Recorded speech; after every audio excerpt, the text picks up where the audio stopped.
So we're checking out overheating in a 1994, and actually not overheating, but you hear is gurgling or bubbling. You can definitely see water rust evidence out here. Done my best to clean everything off nice and dry.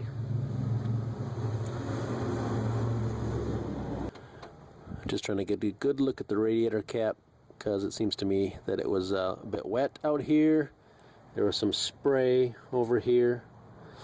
So I've got everything clean again. I believe it's clean.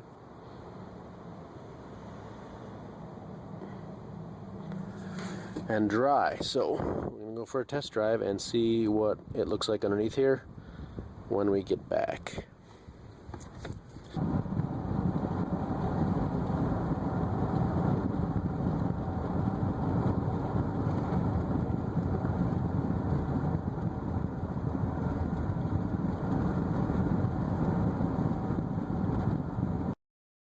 So I'm just back from my test drive.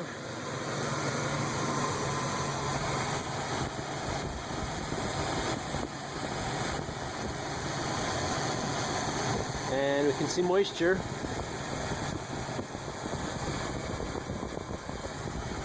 Not quite as bad as it was, but still seems to be leaking from the cap right there.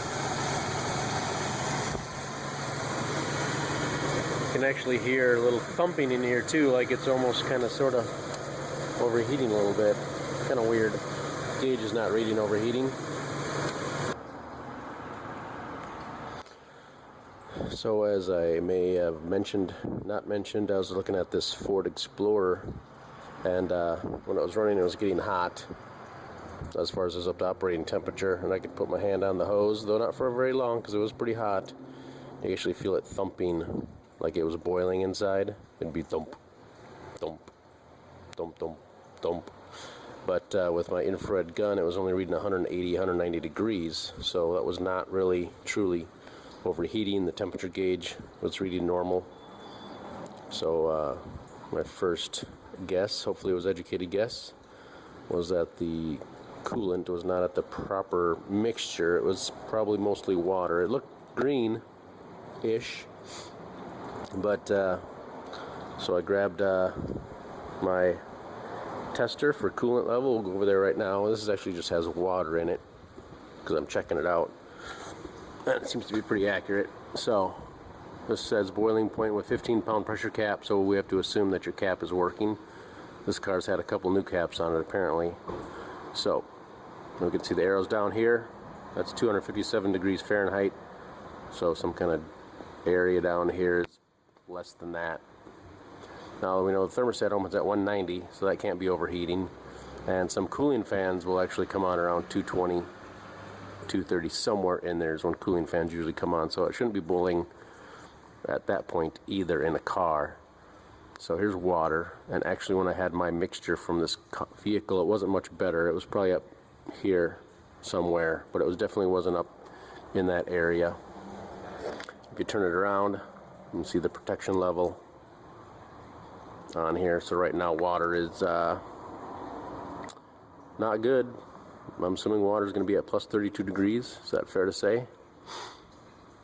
So, what I did is I drained all the coolant, all the fluid out of the radiator, added 1 gallon of pure coolant to it. Just dump this out. So let's just check and see what my new mixture looks like.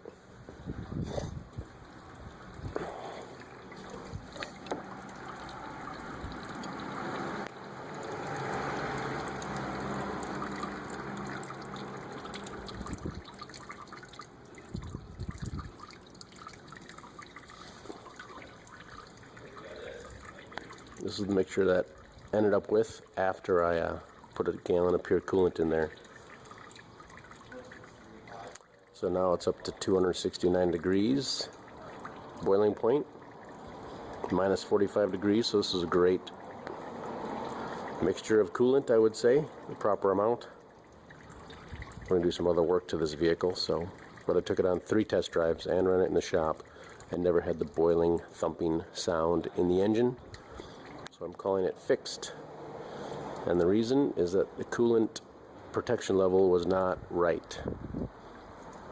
So just a little experiment, and